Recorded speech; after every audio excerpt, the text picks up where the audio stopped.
Wrongly relegate tea estate থেকে বেরিয়ে আমরা পৌঁছাই রংলির জিরো পয়েন্টের মুখে। এই জিরো পয়েন্ট থেকে একটা রাস্তা চলে গেছে সোজা, যেটা রংলি বাজার হয়ে দার্জিলিং, লামাহাটা হয়ে দার্জিলিংয়ের দিকে যাচ্ছে। আর ডান দিকে যে রাস্তাটা গেছে সেই রাস্তাটা চলে আসছে রংলি গ্রামের ভিতর দিয়ে। ওই রাস্তা ধরে যাওয়ার সময় লক্ষ্য করলাম রাস্তার এক সাইডে এরকম পতাকা লাগানো আছে, এবং এই পতাকা একটার পর একটা করতে করতে আমাদের হোমস্টে দিকে এগিয়ে এসছে, মানে রংলি গ্রামের দিকে ঢুকে গেছে। আমরা ওই পতাকা অনুসরণ করতে করতেই পুরো আমাদের হোমস্টেতে চলে আসলাম। হোমস্টেতে ঢোকার আগে পাশের একটি বাড়িতে পুজোর আওয়াজ পেয়ে আমরা গেছিলাম সেই বাড়িতে পুজো দেখতে। দেখলাম সেই বাড়িতে একটি বিশেষ পুজোর আয়োজন করা হয়েছে এবং খুব সুন্দর লাগলো আমাদের এই পুজোটি দেখতে। হোমস্টেতে আসার পরে আমাদের সকালে ব্রেকফাস্ট দেওয়া হয়েছিল পুরি, আলু ভাজা এবং ডবল ডিমের আমলেট।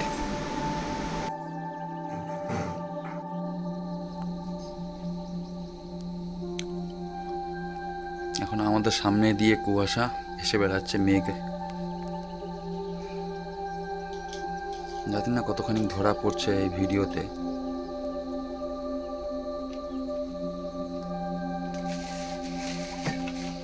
গিয়ে দেখো তো একটু মেঘ ধরতে পারছো কিনা, দেখো মেঘগুলো পাও কিনা হাত দিয়ে ধরতে।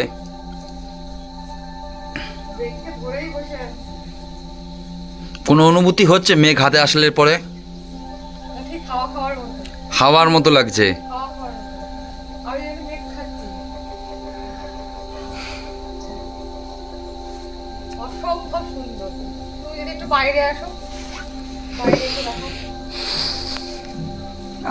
অনুভূতি তেমন কিছু হচ্ছে না, মেঘ গায়ে লাগছে তার কোনো অনুভূতি তেমন কোনো অনুভূতি নেই।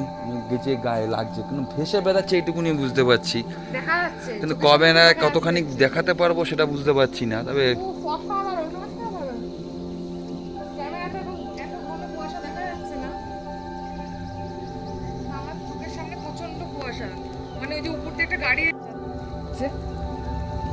এমনি দেখতে পাচ্ছি, কিন্তু ওই কাছে আসলে পরে সেটা কিন্তু বোঝা যাচ্ছে না।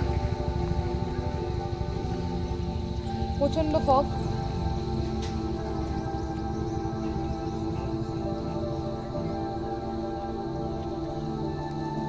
সামনে বাড়িতে পুজো হচ্ছে, আমরা গিয়েছিলাম, দেখে এসছি ওখানে পুজো হচ্ছে। ঘরটা দেখিয়ে নিই একটুখানি বেরোনোর আগে। এই হলো একটা ডবল বেড থাকবে, আর এই একটা সিঙ্গেল বেড এই জায়গাতে, আর একটা বসা, এখানে একটা ছোট টেবিল মতো রয়েছে, এই একটা বসার জন্য। এখানে বেদের চেয়ার, এখানে একটা বেদের টেবিল, জলের জগ এবং গ্লাস থাকবে এই যে দুটো পুরো গ্লাস, জলের জগ, এই একটা চেয়ার রয়েছে, একটা টাওয়াল, দেয়ালে কিছু ছবি লাগানো আছে, একটা ক্যালেন্ডার লাগানো আছে, দুটো লাইট রয়েছে এখানে, আর একটা টিউব লাইট লাগানো রয়েছে এখানে। যখন বাথরুমটা দেখে নিই, বাথরুমে কোমোড, গিজার আছে, এই টাওয়াল লাগানো স্ট্যান্ড একটা, আর এই হলো আপনার বেসিন, সঙ্গে হলো আয়না, mirror. Charging point, phone charger দেওয়ার জন্য এখানে একটি রয়েছে, আর একটি রয়েছে বেডের এখানে চার্জিং পয়েন্ট। এই হোমস্টেতে টোটাল তিনটে ঘর রয়েছে, তার মধ্যে এটাতে আপনার 3 জন শোয়ার মতো জায়গা রয়েছে, আর উপরে দোতলায় রয়েছে দুটো ঘর। দুটো ঘরে আপনার একটা ঘরে থাকতে পারবে হলো 4 জন, ডবল বেড, অ্যাটাচ বাথরুম, আর একটা ঘরে থাকতে পারবে হলো আপনার দুটো ডবল বেড, একটা সিঙ্গেল বেড, মানে 4 থেকে 5 জন। আগের দিন অর্থাৎ 8 তারিখে আমাদের হোমস্টেতে নামিয়ে দিয়ে আমাদের ড্রাইভার দাদা চলে গেছিলেন। উনি বলেছিলেন পরের দিন 9 তারিখে দুপুর 12টা থেকে 1টার মধ্যে উনি আসবেন এবং আমাদের পিক আপ করে নিয়ে যাবেন। তা উনি প্রায় 1:30 নাগাদ আসেন আমাদের হোমস্টেতে এবং আমাদেরকে নিয়ে বেরিয়ে পড়েন সাইট সিইং করানোর জন্য। আমাদের গাড়ি আমাদের হোমস্টে থেকে বেরিয়ে রংলি বাজার হয়ে এগিয়ে যেতে লাগে তাকদা ফরেস্টের দিকে। এই জায়গায় রাস্তাটা খুব একটা ভালো ছিল না, রাস্তাটা এবড়ো খেবড়ো ছিল এবং বৃষ্টিকে সঙ্গে নিয়ে আমরা এগিয়ে যেতে লাগি। আর কুয়াশা এতটাই ছিল যে সামনের দিকে কিছু জিনিস বোঝা যাচ্ছিল না।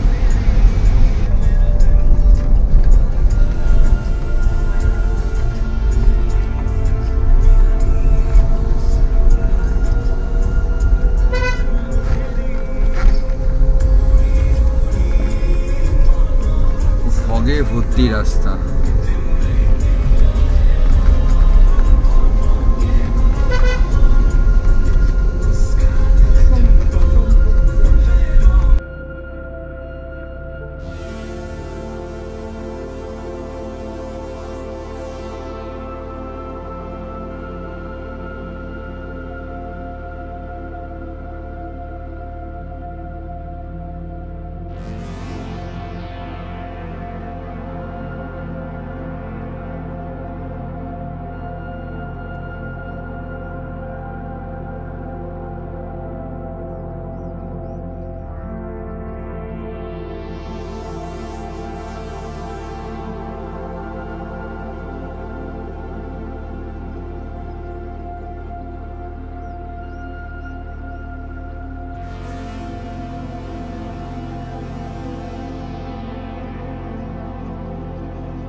এসে গেছি, একটু নামবো নিচের দিকে নেমে টি গার্ডেনে ঢুকবো। থেকে আপাতত দেখা পরের বেলা ভিতরে গিয়ে দেখো।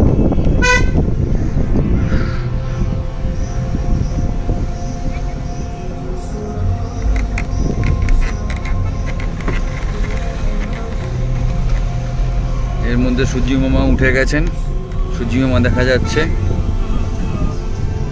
আর নামবো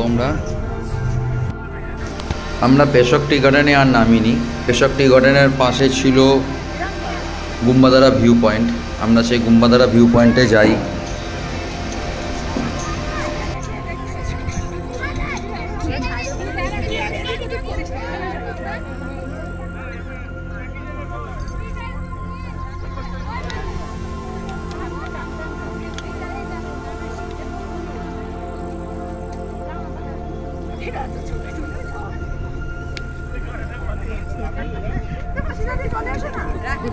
তো পড়ে গেছে।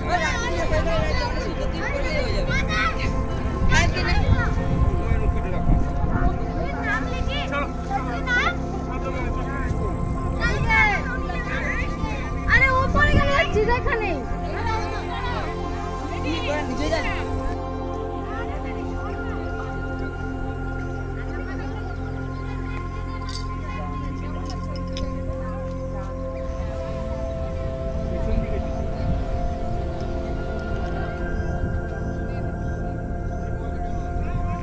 গুম্বাদারা ভিউ পয়েন্ট, এটা সারি সারি চায়ের থাক থাক বাগান। অনেক টুরিস্ট এসছেন এবং প্রত্যেকেই ছবি তুলছেন এখানে দাঁড়িয়ে দাঁড়িয়ে। এই চায়ের বাগান থাক থাক করে আস্তে আস্তে উপরে উঠে গেছে। উপরের দৃশ্য আপনারা দেখাচ্ছি। উপরেও লোক রয়েছে অনেক, দেখা যাচ্ছে।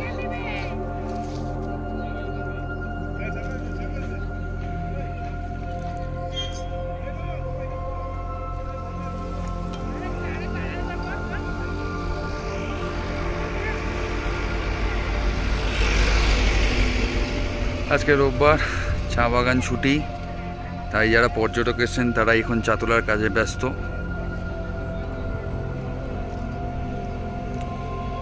দেখুন চা তুলছে পর্যটকেরা।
Gumbadara view point, Gumbadara view point.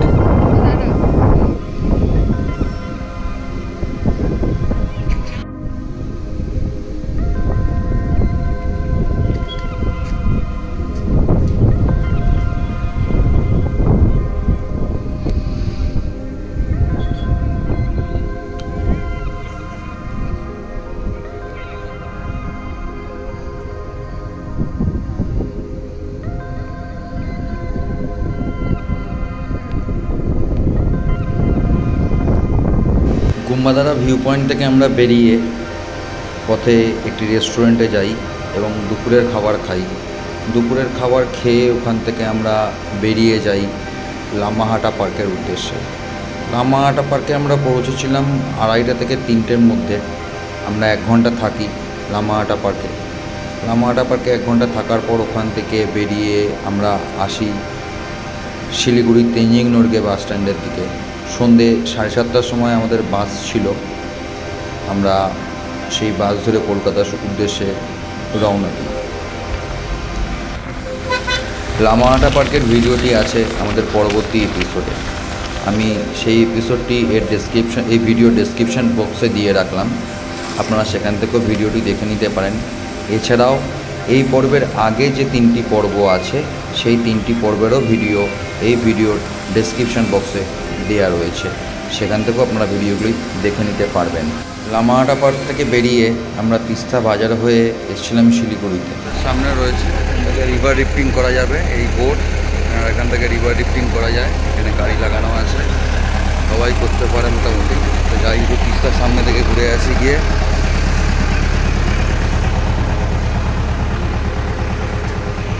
হয়ে গেছে রিফটিং, এরা নিয়ে যাচ্ছে বোটটাকে টেনে উঠাতে।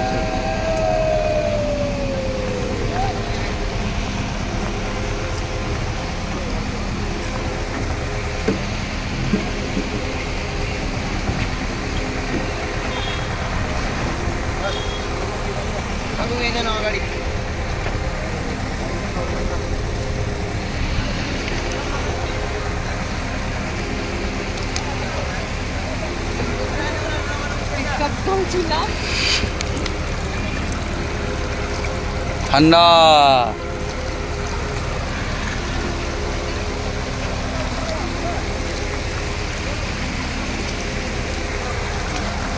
চলো একটা সেলফি নিয়ে বেরিয়ে যাই।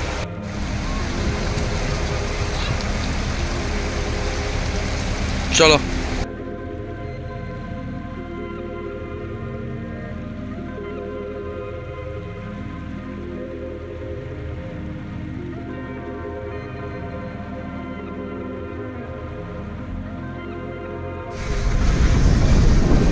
তিস্তা বাজারে কিছুক্ষণ সময় কাটিয়ে আমরা যাই শিলিগুড়ির তেঞ্জিং নর্গে বাস স্ট্যান্ডের দিকে। আমাদের সাউথ বেঙ্গল স্টেট ট্রান্সপোর্টের বাস ছিল সন্ধে 7:30টায় তেঞ্জিং নর্গে বাস স্ট্যান্ড থেকে। আমরা 7:10 নাগাদ তেঞ্জিং নর্গে বাস স্ট্যান্ডে পৌঁছাই। রাতের খাবারের বন্দোবস্ত করি, টিফিনের মতো বন্দোবস্ত করে আমরা বাসে উঠে পড়ি। সাউথ বেঙ্গল স্টেট ট্রান্সপোর্টের টিকিটের দাম পড়েছিল আমাদের 1250 টাকা করে পার হেড। ট্যাক্স নিয়ে আমাদের টোটাল টিকিটের দাম পড়েছিল 2500 টাকার কাছাকাছি। রেড বাস থেকে বাসের টিকিটটি আমরা কেটেছিলাম। দিনের জার্নি শেষ, 1 রাত্রির দিনের জার্নি শেষ। এখন ফেরার টাইম 7:35 বাস। যদি আমাদের এই ভিডিওটি আপনাদের ভালো লাগে তাহলে আমাদের চ্যানেলটি সাবস্ক্রাইব করবেন এবং বেল আইকনটি প্রেস করে দেবেন, যাতে আমাদের পরবর্তী ভিডিওর আপলোডগুলো আপনারা পেয়ে যান। আজকের মতো এই পর্যন্ত। আবার আসছে পরবর্তীকালে আমাদের নতুন কোনো জায়গায় যাওয়ার অভিজ্ঞতা নিয়ে ভিডিও। চোখ রাখুন আমাদের এই চ্যানেলে পরবর্তী ভিডিওর জন্য।